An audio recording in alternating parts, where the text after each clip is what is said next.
Dynamics Unplugged and another edition of Dynamics 365 Finance and Supply Chain Dynamics A to Z. We've been off for a few days while I was on PTO. Today we are back with the letter H, and H is for holds, order holds, sales order holds. We are not touching on the many other hold types that are available, like vendor holds and customer holds, or even credit holds that can be automatically triggered. We're going to focus just on holds for sales orders.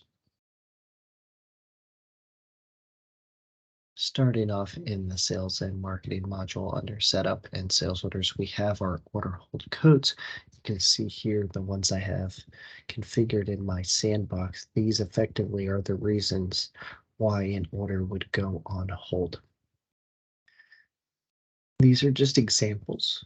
You might have missing information on a sales order that is mandatory before you can process it, so you want to manually create a hold against it for whatever those various reasons are. You might have a solution in place that involves an integration with a third-party system. Maybe it's EDI or an e-com site or an external order entry system, and you want those to automatically be coming across and mapped to a specific order hold code type. All of these can be configured and used as reasons and be part of a process for order hold management. The other basic things you can do with these order hold codes are assign a role against that order hold code type. For example, if I select my customer service order hold code, you can see there's customer service manager associated with it. That means that to clear a hold from a sales order, somebody has to have the customer service manager role type associated with them.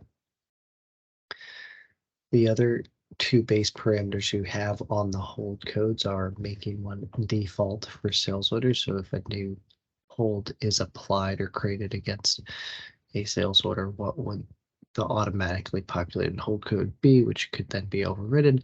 And then additionally, if we want inventory reservations that are made against sales lines to be automatically removed if a hold is applied, that can be configured as well.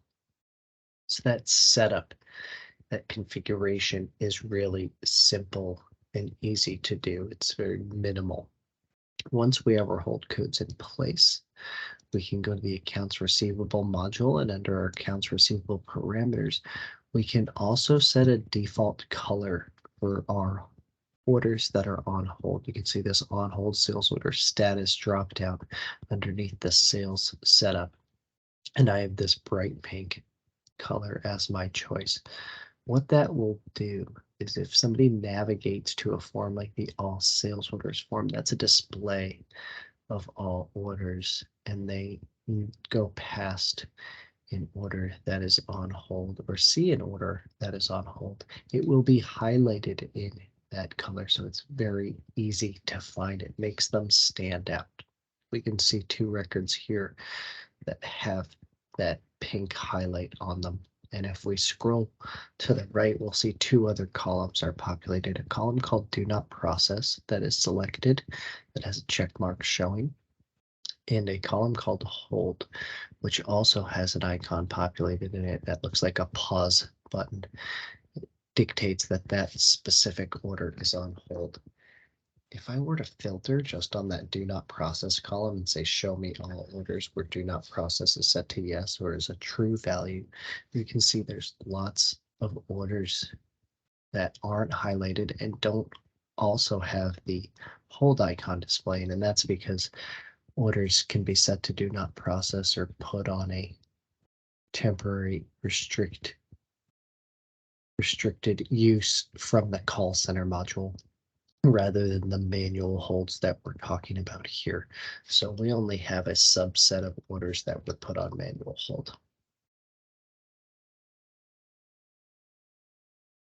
If I select any of those, you can go into the order hold that was applied. You can see the date it was applied, the hold code type, the user, how long it's been on hold. So this one's been in place for quite some time, 343 days, and any notes that were added to that hold when it was created. Depending on that hold type, as mentioned previously, if there's a role associated with it, then a user without access to that role cannot clear it. So we can see here, I'm not authorized to clear this hold code of manager review. If I want to see all order holds in the system, rather than going and filtering the all sales orders form, I can also navigate to the sales and marketing module. And under sales orders, open orders, we have our order holds. This will display all order holds that have been placed. It defaults to an active view, so it currently shows me just my 3 active holds that I have in this legal entity and the number of days they've been on hold and the hold date and who created them. But I can view all holds as well historically.